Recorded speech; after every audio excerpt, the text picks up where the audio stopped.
great guy. He talks about a lot of stuff that I don't understand much about, which is cryptography. Passwords. But this presentation should cover a lot of something that is very interesting, very relevant to the conference, the password hashing competition.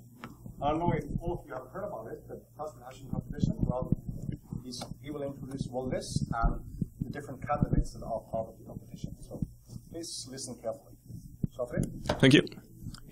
This will probably be the single most boring talk of the conference. If you want to leave the room, please do it now. I mean, I don't know if you followed what happened with PHC, but I'll present all the candidates. I'll try to minimize the boringness, but let's see how it works on myself. So it's not very interesting. I will not introduce what are passwords, why we need secure passwords. You all know about this. I will not blame the users. I will not blame the IT sysadmins or the developers who use weak hashes and MD5. Maybe the cryptographers, because if you look at the cryptographic literature, there's not many works about how to secure passwords. Some theoretical stuff, but not really practical research. So the first thing I'll briefly present PHC, and then all the 22 candidates, and finally the next steps. I will not talk about password policies, about password managers, password meters, and so on and so on. Okay, so PHC, I know you know AES maybe. You've probably heard about the SHA-3 competition organized by NIST. CESAR is a brand new competition about authenticated ciphers. So the principle is that people submit ciphers and they try to break the other people's submissions. And at the end, the organizers, they pick the best, well, the one that they deem to be the best. So we have a bunch of people in the panel of PHC. We started this at the end of last year. And I proposed the idea on Twitter, and people were very responsive. Yeah, it's a good idea. Let's do it. Let's do it. So try to have people from both the academic community, like professors, researchers, but also people who crack passwords, people who implement password hashing functions, software engineers. So try to have the right mix of people to make the best choice at the end. You see there's Jeremy Gosney, who is in the other room, Matt Green, Chesnick, Sora designer. So many familiar names. Marshray will be speaking right after me. So we published a call for submission in Q1 2013, and 1 year later we received a few submissions. And later this year, probably in October, September, we'll publish finalists. So there will be maybe 5 or 10 algorithms. In 2015, we'll publish the winners. So maybe 1 winner, 2 winners, we don't know. Okay, so there's some URLs. You can go to our website, our wiki, our mailing list, our IRC. So now for the boring part. So 24 minus 2, the good news is that 2 submissions have been withdrawn. So you have only 22 submissions to look at. All right. The requirements, it has to be secure, it has to be easy to implement, and it has to be easy to understand, because if we want to assess the security or the quality of a submission, we must understand how it works, we must understand how to implement it, and the quality varies from one submission to another. And also we ask submitters to specify at least 2 parameters. Time parameter, so how slow it is, and a memory parameter, how much memory, ROM or RAM, it uses. And the IP statement, so we ask people not to submit anything patented or covered by a patent application and royalty free as well. Okay, so the first guy is called Antcrypt. So don't ask me why they choose those names. They have some crazy names, some I'm not able to pronounce, but anyway. So this one comes from Germany, and many times most submissions, as you will see, they do not create everything from scratch. They use some existing function. Some use SHA-2, some use AES for different reasons. I'd say we need a hash function, so let's use an existing hash function instead of creating a new one. So this guy, they use SHA-512. What's very unique, they use floating point arithmetic.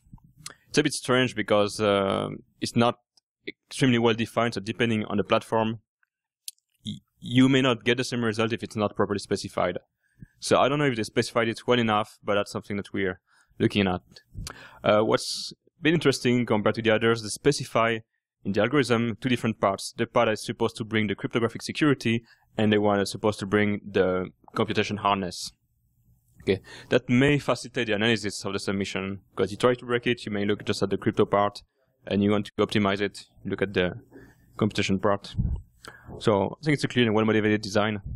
So Argon by Dmitry was here, and Alex Biryukov. So they use AES. So the motivation for using AES is that in many of our CPUs there are native instructions, so dedicated hardware for AES, which makes it very fast on the clients, on the users' servers, CPUs, and so also on the server machines. And this sort of minimizes the advantage of the attackers, because they have GPUs, you don't necessarily have AES-NIs in GPUs. So I think that's maybe a good idea. In Argon, you can specify the parallelism, so it's up to 32 times. Just stop me if I say something stupid. And I'll just briefly talk about what functions that are really cool compared to what you've seen before. If you look at SHA-1 or MD5, it just takes something and it hashes it. There's two new features that password hashing submissions are introducing. It's the first one, server relief. So typically you will send your password and the server will hash the password. But if there is too many passwords, it will take them a lot of time to process everything. So here the idea is to share the workload between the client and the server. So you must specify half of the computation will be done by the client, the second half by the server, or a different ratio. The second one is hash upgrade. So I find the idea very cool because let's say you have a database of password hashes, and you've had this database for years. Now you have new hardware, you have maybe a faster CPU. The attackers, they have faster GPU as well.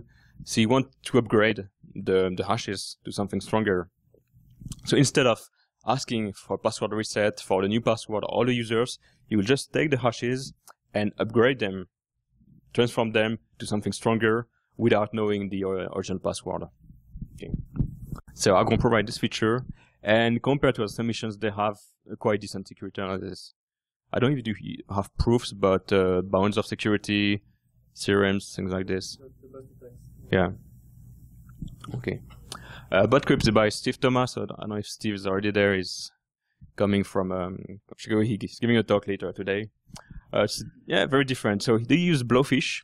So Blowfish, the very old cipher that is used in bcrypt. It's well, Steve said that's optimized, well, suited for PHP because PHP has a native Blowfish implementation. And like Argon, it supports server relief and hash upgrade. It's very short, very simple. Catena. So they use Blake2B, function that happen to have design. It's very, very strange algorithm because they use sort of graph theory thing. They prove theorems with respect to those graph structures. So if you're interested in mathematics and graph theory, you may want to look at Catena. And also the same two features, server relief, hash upgrade. And they also have proofs. I put quotes because it was not clear to me what those proofs are proving, but they do prove something at least. All right. Catfish has been withdrawn for IP reason, I guess. So Centrifuge is not using AES, not only AES, but AES and SHA-512. It's not AES-128, but AES-256, so AES with keys of 256 bits. Same the benefit of the speed up of AES on CPUs support the NIs. And what's original in Centrifuge is that the S-box, so the part that brings the cryptographic strength, the nonlinearity, it depends on the password and on the salt, so on the parameters. It's not predefined like in AES where you always use the same S-box, the same transformation every time. Here they generate new S-boxes for each new password. And they use something that looks like RC4. Okay, so earworm, what's very original here is that the previous submissions don't give the detail, but they have a memory parameter. So they say how much memory you want to use, 1 kilobyte, 1 megabyte, or even more. But it uses RAM. So the case of earworm is different. They use a big RAM table. So you have to have this huge table in memory prior to starting the hash. So the idea is that if you want to compute the hash of password, you need to copy not only the code of the function, but also this huge table that may take gigabytes. So in some cases, it's completely heuristic. In some other use cases, it might make sense. Okay. Is that a static table? I think yeah, it's static with respect to some parameters. It's pre-computed using a salt or some... Same for every key? Or is it... Yeah, something like this. Doesn't depend on the password. What's also extremely original is that it's not second preimage resistant. What does it mean is that if you're given a hash, you can find another password with the same hash. So they claim that it's not a big problem. I don't know if it's a problem, but it's a bit odd. Gambit, so it uses Keccak. I don't know if you've heard about Keccak, but you may have heard about SHA-1 and SHA-2, and Keccak has been set as SHA-3. They have the same feature, local RAM table, but it's just optional. You may or may not want to use it. And they have what I call a word-to-word transform. I can't recall what it means, but the code is very, very, very compact, very short. LAN area uses Blake again, heavily serial operation. So compared to others, sometimes password hashing function, they try to exploit the parallelism of CPUs. Like in typical laptop CPU, you have parallelism at the instruction level, like SIMD instructions. And you also have different multiple arithmetic units. You may have multiple cores. So some functions try to exploit this. In LAN area, it's completely serial. You have no parallelism at all. And non-uniform sanction timings.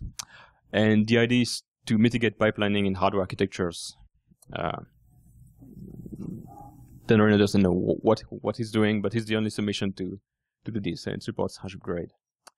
Lyra 2, so it's also one other submission that comes from the academic community, so it's much longer than the other submissions on average. They use Blake 2 in duplex sponge, so you can see as a mix of the function that won SHA-3, which is based on sponge, and Blake, which was another SHA-3 finalist. They have the two-dimensional memory parameters, so they have two ways to use memory, and depending on your platform, you may want to favor one type of memory usage against the other. But they take a password, take a salt, and something that they call Basil. So it's a personalization string. So the motivation, well, what they claim is that if you have maybe different customers, different machines, different systems, you may use different personalization strings to have a different function. If you give the same password and same salt to different systems, they will compute a different hash. And they have quite nice security analysis as well. So this one has been withdrawn. The lesson here is that if you publish some cryptographic design, make sure with your company lawyers that you're allowed to do it. Yeah. Makwa, so Thomas is here. That's maybe the most original submission because it's using big number arithmetic, so the same kind of operations that you see in RSA or Diffie-Hellman numbers. It uses the HMAC-based pseudorandom generator, and it supports something called delegation to untrusted system. So here the idea is that you will delegate part of the computation to one system, but you will not need to trust this other system. And I'm not giving the details because it's not that easy to explain. But yeah, you might want to look at the Makwa specification. It's what password escrow. I don't really remember what password escrow is doing. Maybe you can explain this briefly. Okay. If you're doing computation modulo big AES-NI modulus, and if you know the factor, you can reverse things. So you have a shortcut, or you can even recover the password. If you don't keep the factor, you just drop them. You can still hash, and you can still do delegation and so on. But you have a possible secret to get some extra power. Do you want to say it again on the microphone? Okay. Yeah. Thank you. Sorry. So there will be a long talk by myself, if you can tolerate my French accent, tomorrow for 1 hour. And I'll explain that at length, but basically you are doing all computation modulo a composite integer, like an RSA modulus. And if you keep knowledge of the factors of that modulus, it gives you a few extra powers, such as computing a shortcut, a fast pass for computation, or even recovering the password from the hash. So really, if you keep knowledge of the factors, it's no longer a hashed encryption, and it's some sort of extended Rabin encryption. Yeah. You can see like a trapdoor password hashing function. Yeah. Okay. The next one is MCS-PHS, Mr. Maslenikov. It's very strange because it uses a function called MCS-SHA-8, because prior to that there was MCS-SHA-7, MCS-SHA-6, MCS-SHA-5, 4, 3, 2, 1, which have all been broken. So this one seems to be more secure than the previous ones. And they use, so that's a bit odd to me, but probably that may make sense, I don't know. But to build this new password hashing function, they use another password hashing function, which is pwd-dependent. and it's extremely simple. Yeah. So OmegaCrypt, so it doesn't use AES or SHA, but ChaCha and CubeHash. So something that's extremely fast on typical CPU because it exploits the SIMD operations. It makes 4 to 8 addition or XOR simultaneously, so you can directly use the SIMD operations to do this. What's maybe good or not so good depending on the context is that it's doing data-dependent branchings. So it means that there might be timing leaks depending on the system where you're running the function. Okay. I think it depends on the password. So depending on the password you give, you will make different branchings, so you will execute different code, and the execution time may vary. Okay. But they claim that they have timing attack mitigation. Okay. Parallelism, second submission by Steve, it is SHA-512, and it has 2 different parameters for the time. I think that's an interesting idea. One time parameter is with respect to sequential operation, and the other with respect to parallel operations. So if you have a parallel architecture, maybe you will use the parallel parameter. If you are completely serial, you will just do the serial operation. And it uses constant low memory, so it's not a high memory password hashing scheme. There are some cases where you have very few RAM, so maybe that makes sense. That's very, very small. You see the code is there. So very easy to implement. Just a small interruption. There was some guy on the forum say, yeah, I don't know how he called it. It's like putting lipstick on pigs. That's can go wrong. Well, he wasn't happy with PHC. I think his point was that instead of attempting to solve this problem, we should work on something that would replace password. So there's a whole bunch of ideas like, biometrics, and people say, don't use passwords, it's insecure. I think his point was, we should just client certificates. So, well, yeah, in an ideal world, we should all have client certificates, but in terms of usability, not really sure. Yeah. You always need password, so. This one is poly pass hash, so poly for polynomials. Polynomials are polynomials in AES, not really in SHA-2, but SSS means Shamir secret sharing. So it's a secret sharing scheme by Ali Shamir and others. And I have to admit I've not completely understood what these guys are doing, but it's completely crazy. And it has some very strange properties when you have many users. So I think as a panel member, we'll have to take time to understand what it does. Because I think it's the kind of submission that in many cases makes no sense, but in some niche use cases is really a good idea. Well. So Pomelo by Hongjun Wu. The alternative here is that it uses no external primitive, so it's complete standalone submission. There's sort of feedback shift register, so something extremely simple that we used to see in cryptography. It claims to have mitigation of cache timing attacks, and implementations are really simple. So in terms of parallelism, I can't recall what it's doing, but Hongjun has a good experience in designing crypto primitives, so I will trust him in with respect to cryptographic security. So pufferfish. So Jeremy is not in the room, so okay, I can say bad things about pufferfish. No. Jeremy is the panel member. He's panel member too. No, it's using Blowfish. I think it's interesting because he modified Blowfish to have again password dependent as boxes. So we've seen something in our submission, and it tried to improve bcrypt and to make it more suitable to modern architecture. So he made it 64-bit. So bcrypt by default has a fixed 4K amount of memory. So he modified bcrypt to have variable memory. And he already wrote patches for John the Ripper. So I think that's interesting submission too. Rig, which is Blake, they use a bit reversal permutation. So here the idea is that you compute a large array of bytes, and when you're done, you invert all the bits. So the idea is that it forces you to remember all the bits because the first one will become the last one, and so on and so on. Okay. So they claim that it raises cache timing attacks, and also the same 2 features that we've seen before. So just to also submission, we're almost done. So I have no clue how to pronounce this. Again, they use no external primitive. It's a very strange submission, very intriguing.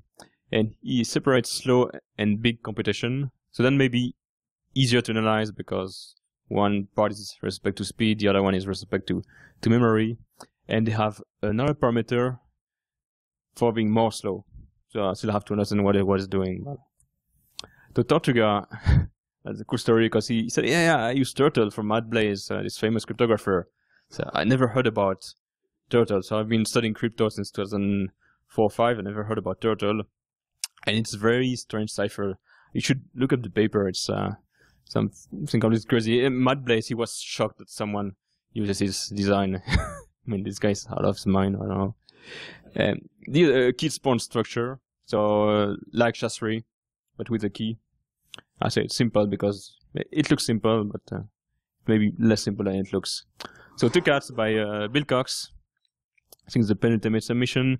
It uses Blake to S, Blake to B, SHA-256, SHA-512. So it uses all those four guys to implement two cats. And originally it uses integer multiplication, which is very fast on our CPUs, and maybe not as so fast on other platforms.